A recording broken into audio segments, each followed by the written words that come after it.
Hello everyone and welcome back to Let's Play Digital Devil Saga. So last time we left off and we were about to go beat the shit out of the Vanguards, or, well, I guess, ask them for information. But hey, it's an RPG, we know how this is gonna probably go.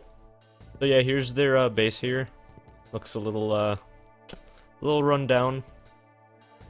Looks fancier than our base at least. So yeah, this is the first dungeon of the game. There's a karma terminal here that you should probably stop at and save up just because you never know, accidents do happen.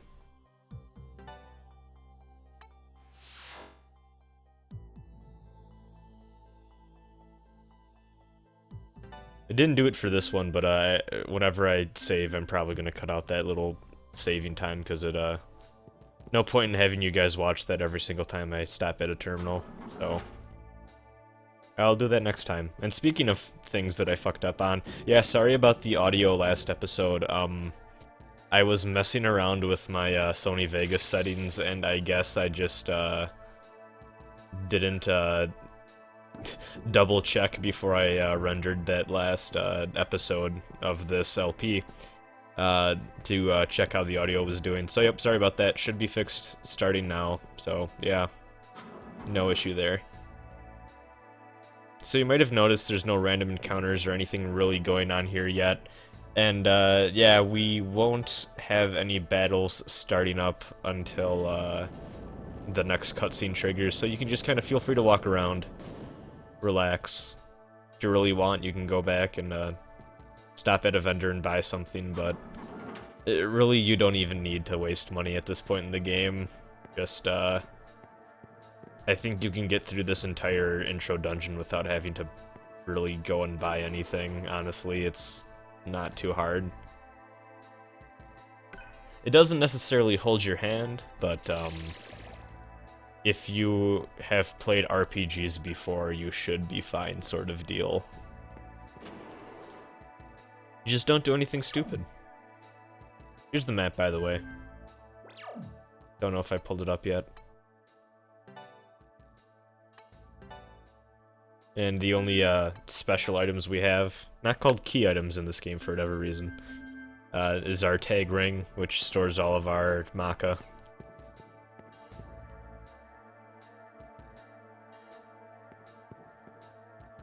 Okay, now this bothers me. So this description says that this is a blue wall.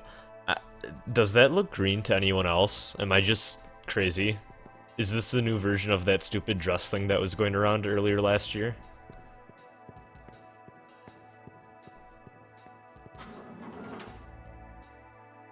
Yeah, nothing really up here yet. Could make a walkway if we hit that switch again, but not gonna bother with that for now. Just gonna go back on downstairs.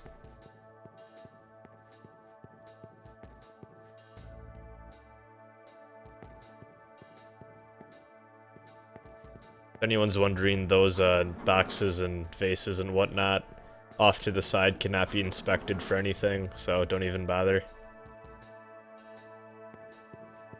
Here's a small karma terminal. We can stop up here and save, because why not?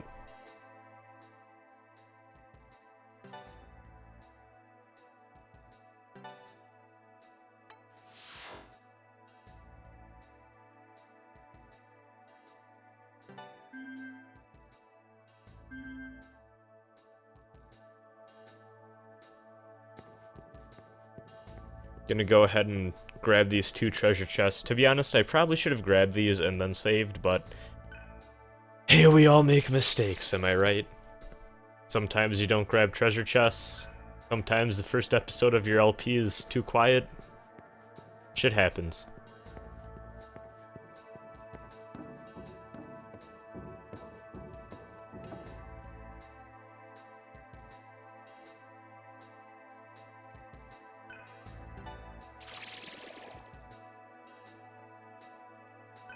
Those chakra drops, by the way, are used for restoring MP. So we're gonna go trigger a cutscene now, and after this cutscene, random encounters are fair game, so take warning.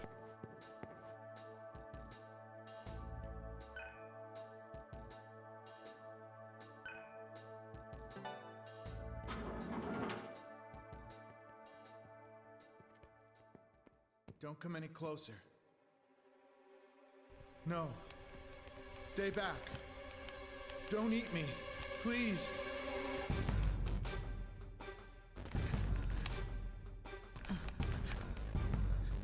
Harley, what are you saying?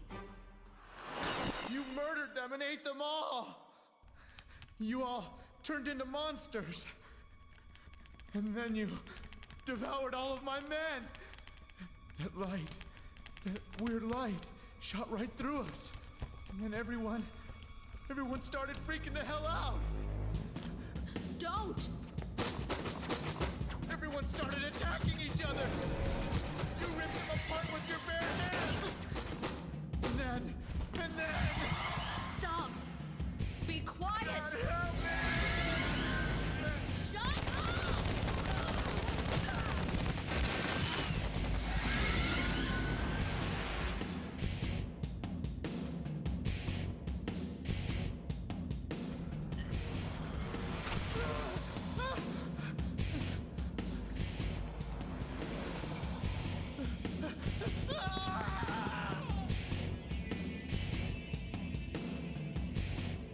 Couldn't have. No. Not me. I didn't do that. I didn't eat those people. I couldn't have. It wasn't me!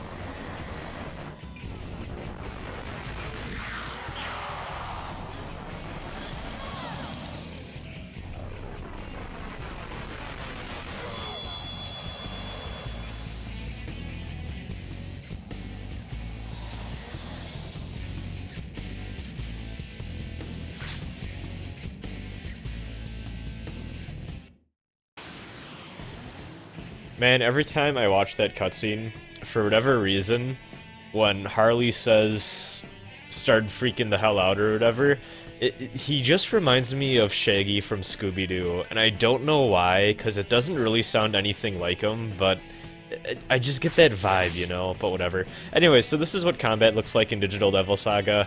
Most of the time you're going to be in demon form here. A little bit later on you can change back into a human, which is a little bit different, but this is the main type of combat you're going to be seeing. So this is the only time in the game I'm going to be using that Analyze skill, because it's pretty awful, to be honest. So yeah. But yeah, if this is your first Megami Tensei game, at least post-Nocturne, we have a list of turn icons in that top right there that will go down with each action we take. However, if we hit an enemy's weakness, or if we get a critical hit, we will gain a extra turn icon, which will allow for more than 3 moves. And same goes for the enemy. If they hit a weakness of one of our party members, or if they get a critical, they also get an extra move. You can also get turns taken away from you if you hit someone's like an element that they're resistant to or something, so watch out for that.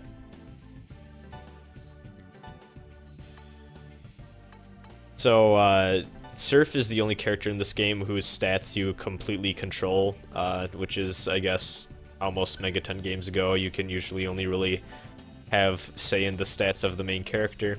So for Surf, we're going to go for more of a magical build. Usually when I play Mega 10 games, I prefer going physical, but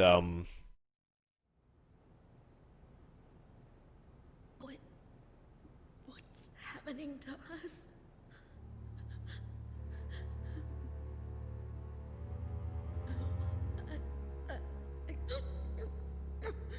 I can't eat them. Why do you hesitate? Circumstances are different now. If you refuse to eat, you will perish like them.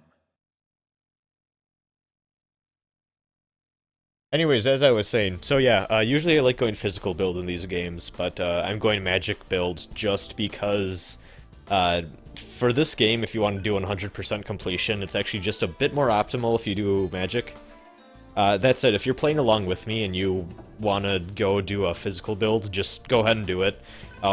The minimal amount of time that you save going for a magical build doesn't really make up for the enjoyment you might get out of just going physical. Like, if that's how you prefer to play, just go ahead and do it.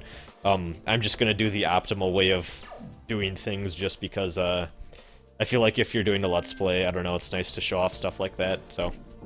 Yeah, that being said, I'm probably gonna fuck up my character build and it'll be awful and everything will go great. On a more positive note, let's go ahead and talk about the stats of our two party members right now. So Heat's a bit more of a physical attacker. He can't really do much in the way of strong magical attacks, but he can take hits very well and he can deal hits very well. Argilla, on the other hand, is more of our magical person. Can't really do much in the way of physical attacks, but can do a lot of strong magic damage. I think she actually has the highest magic stat out of anyone in the group. Yeah, actually, I'm fairly certain that she does, so... because we're rolling magic, she's going to be a bit less useful, but I guess for this playthrough, I'm going to have her mostly play more of a supporting role with some more healing and defense-oriented spells. And as you can see, our party members leveled up. He's going to be our main physical guy just because he's going to be the best person in the party for that. And then our main character, Surf, I'm going to kind of try and orient around doing a lot of heavy offensive magical stuff, so it'll be good fun.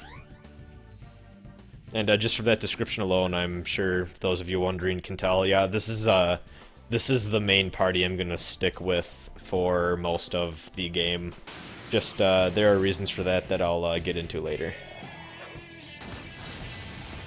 But turning our attention to this battle, showed this off just because have a new enemy type here. Basically what I'm gonna do is I'm gonna show off every single enemy at least once, and then cut out every gratuitous random encounter after that. And also, if anything interesting happens in a random encounter, I'll just throw that in there just to show it off.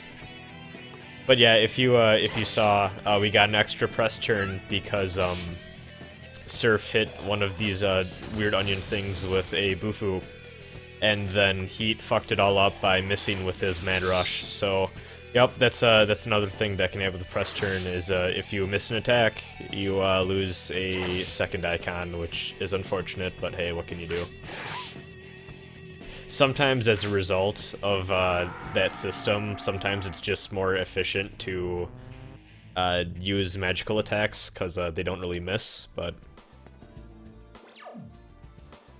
physical attacks don't cost MP, so there's the trade-off there, I guess. Let's open this door here.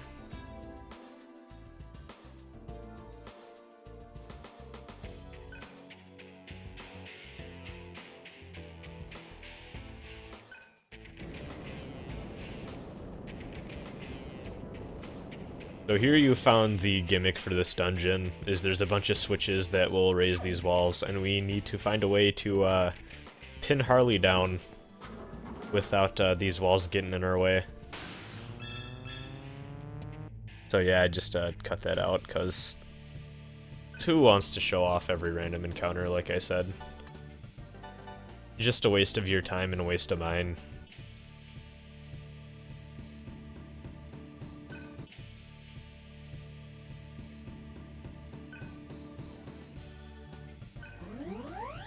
Sometimes that'll happen where when you level up, random things will happen to your character. And you'll just regain HP or MP. Or sometimes actually negative things can happen, I believe. But those won't happen until we start to equip some different types of equipment that we're going to get later on.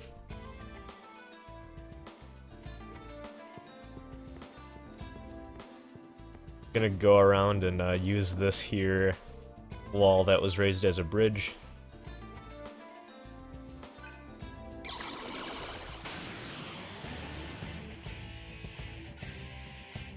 And we're getting a press turn tutorial that's come a little late just because I explained everything you need to know for you.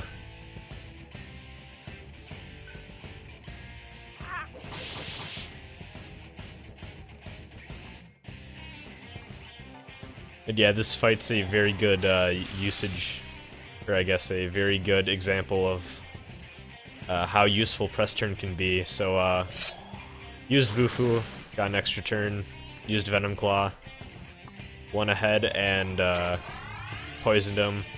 Using that extra turn, I decided that might as well just heal, and there we go, we beat him and we had one extra turn to spare just because we had his weakness twice in one volley.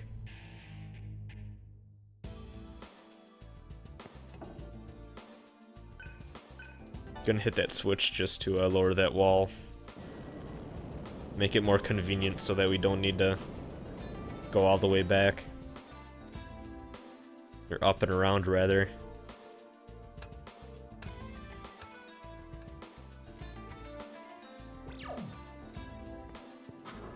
Keep on pushing forward here. More hallways.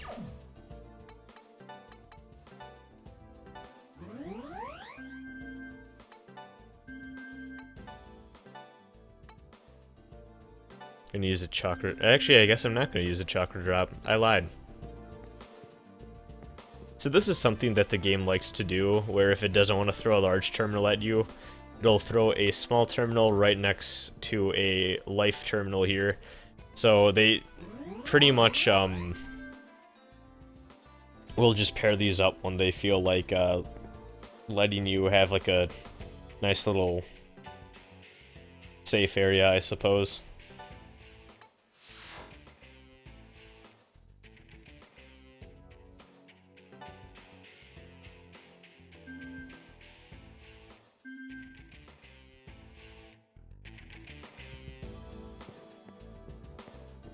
And we're gonna keep on moving and then run into another little mini boss here.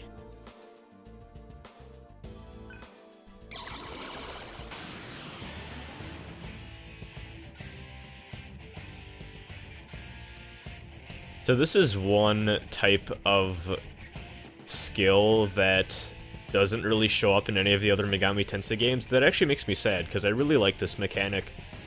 So in Digital Devil Saga, you have these things called shield skills, which basically change around what your party members are, I guess what they nullify in terms of elements and stuff like that. So we're going to use Void Ice, so these enemies just can't use ice attacks on us, and unfortunately Argilla missed. But as you can see, we just got shielded from that Mabufu, and the enemy is frightened, which I'll talk about in a little bit, because right now it's not really relevant.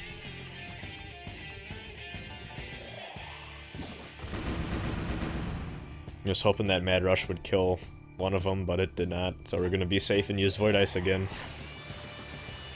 Because Heat is weak to Ice, and I would rather he not be hit by that.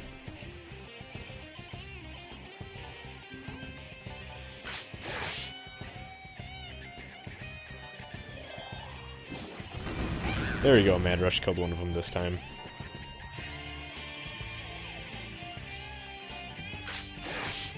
Now this is scary. I was hoping that would finish it off, but nah.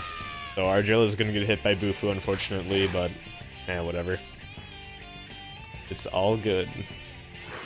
Except when we miss.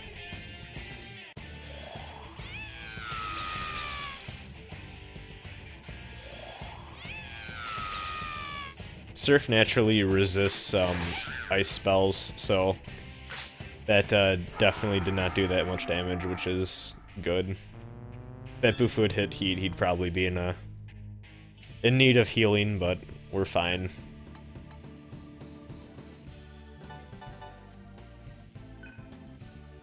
For those wondering, I do I tend to min-max a little bit in these games.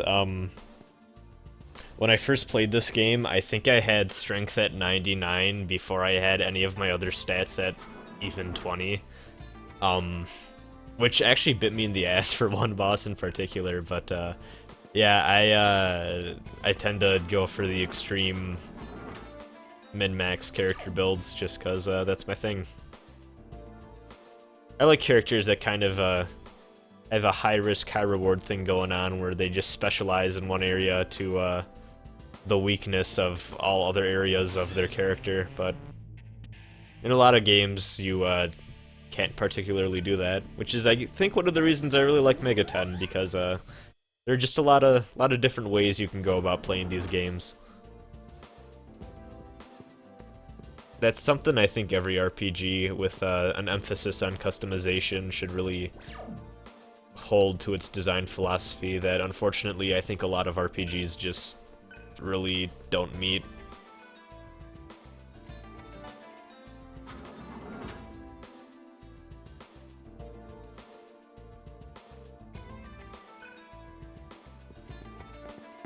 I like how we pretty much just really started this wanting to talk to Harley, and now we're just on a wild goose chase. Maybe he is actually Shaggy from Scooby-Doo. Like, we're doing that thing where everyone goes through the hallways with the doors, and just, like, the kooky music plays in the background and everyone's running from door to door. It's probably what it looks like from an outside perspective.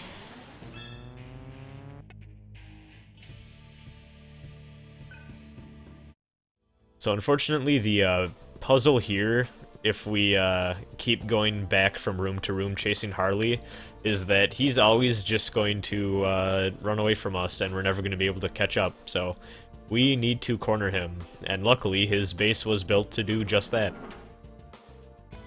So we're going to go over here and flip this switch. First we're going to fight this giant chicken thing again. And Bufu froze him. So, if an enemy gets frozen, first of all, they should let it go. Second of all, any physical attack that you do to the frozen enemy will be an automatic critical, which is very nice. So we're gonna just clean house here with our characters.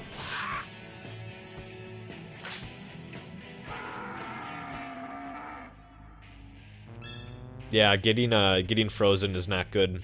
But it very rarely happens to you. Usually, most of the time, it will happen to the enemy.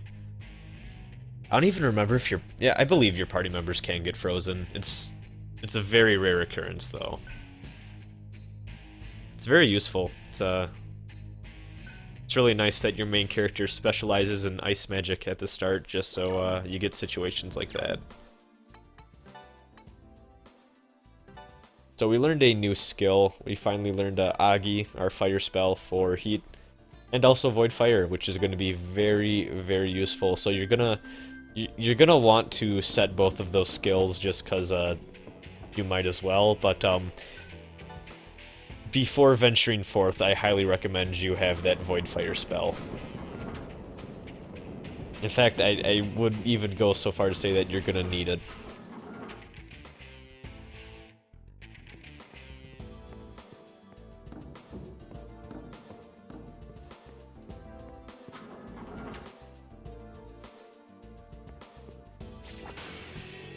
Another random encounter. Surf's pretty close to learning a new skill, as demonstrated by that purple bar.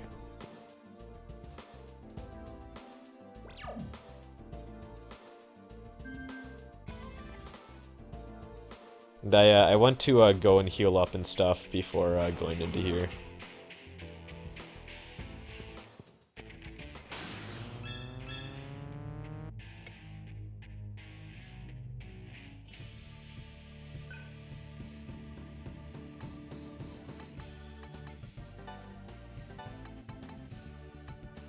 Put a point in agility because, hey, might as well. Agility is pretty useful mostly because it determines. I think it determines your critical hit rate, and it also determines if attacks will miss you or not, or if you will miss your attacks even.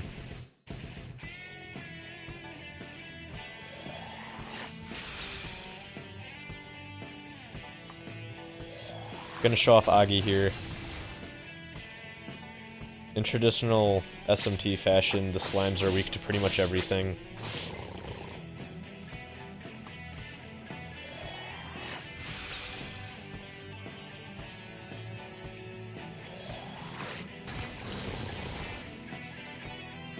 Argilla was too weak to finish off that slime, unfortunately, but Surf can do it.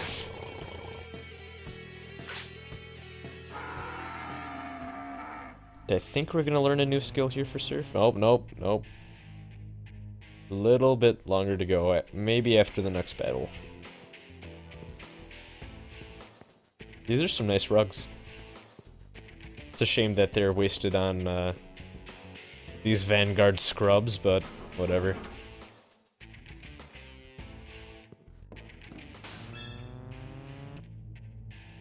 Remember that thing I said about it being the next battle? I lied, apparently.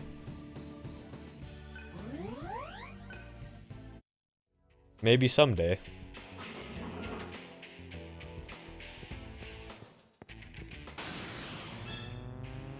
There we go. Now we have new skills for Surf.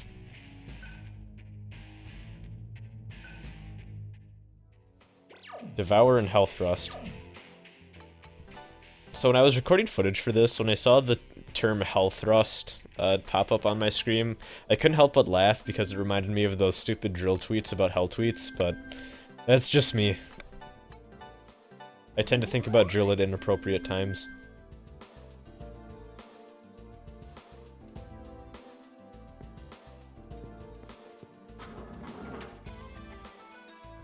So if you can't tell by the ominous Karma Terminal and Health Terminal here, there's a boss fight coming up, so might as well go up and heal and then save and then continue on through that doorway.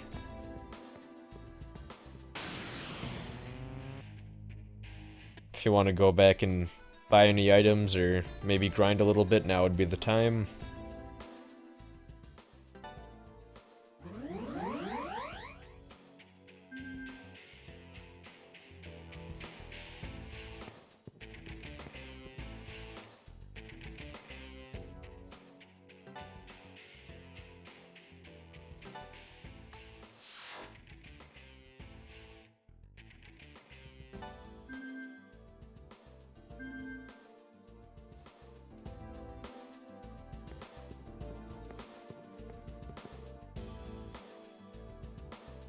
Oh my.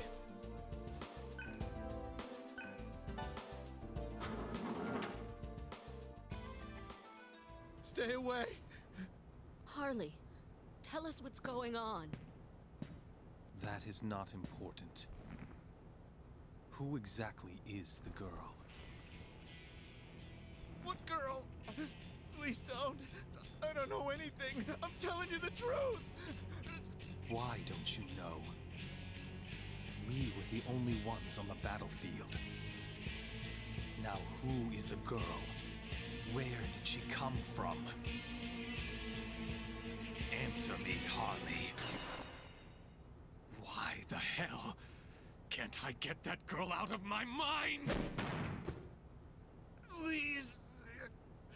I really don't know.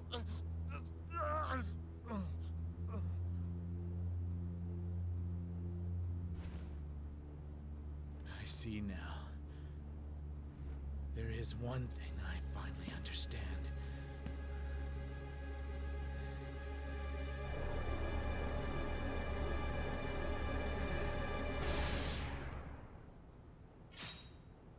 In this world, it's eat or be eaten!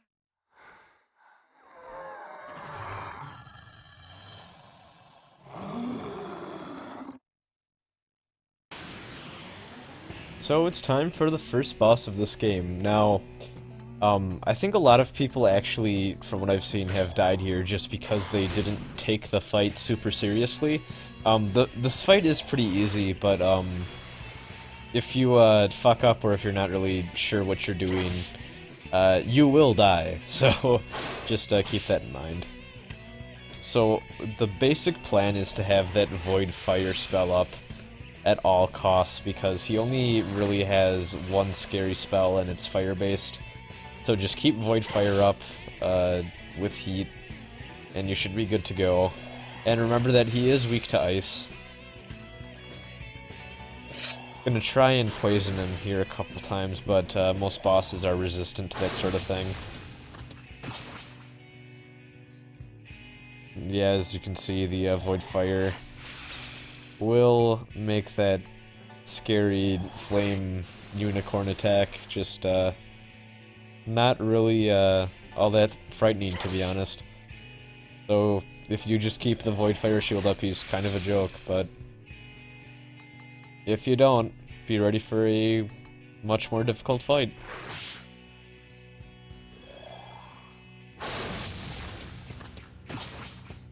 Sorry about the little bit of audio lag, by the way. I'm playing this on PlayStation 3. This game is a PlayStation 2 classic. Unfortunately, the game does seem to have some emulation issues, specifically with some audio syncing stuff. Nothing I can really do to fix that, because the sync is kind of inconsistent, where only like certain sound effects and certain voices and cutscenes will have like weird issues, but the rest of the game will still be in sync, so like I can't really go in and manually edit it, I find, but oh well.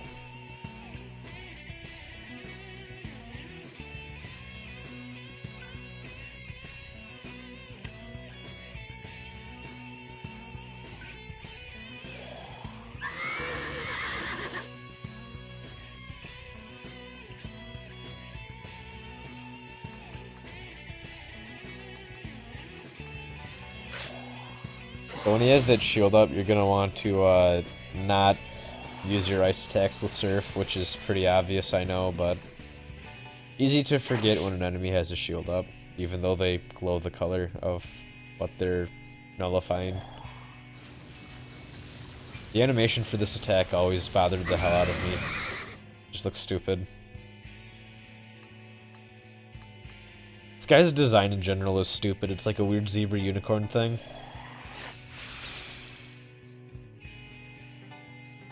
It's pretty strong, but it's also very, very dumb at the same time.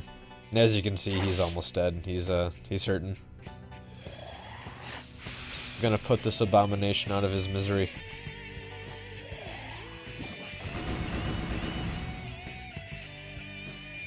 That's what they all say.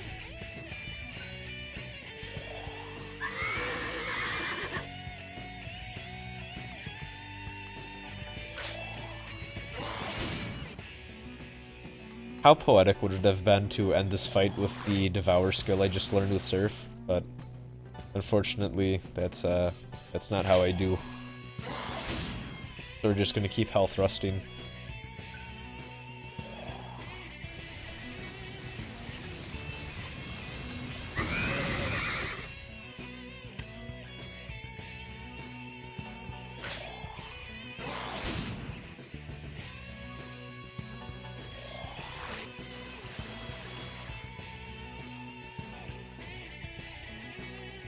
Goodbye, Shaggy. Get Anakin Skywalker, fucker.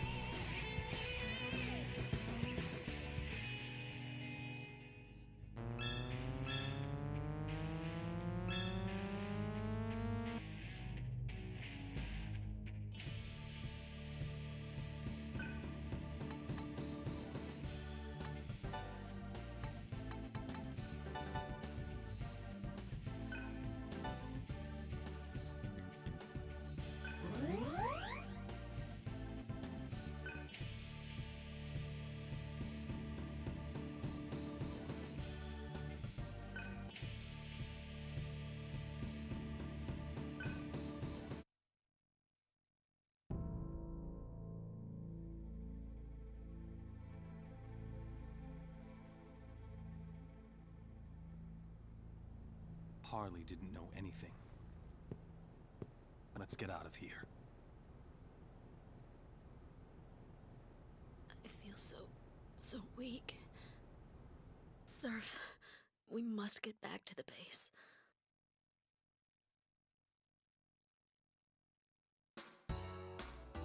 So that about wraps it up for this episode, everyone. Thanks for watching. gonna go ahead and talk with some of the NPCs hanging out around here now, and then we're gonna call it quits for the night, and then get ready to go back to Embryon Base next episode.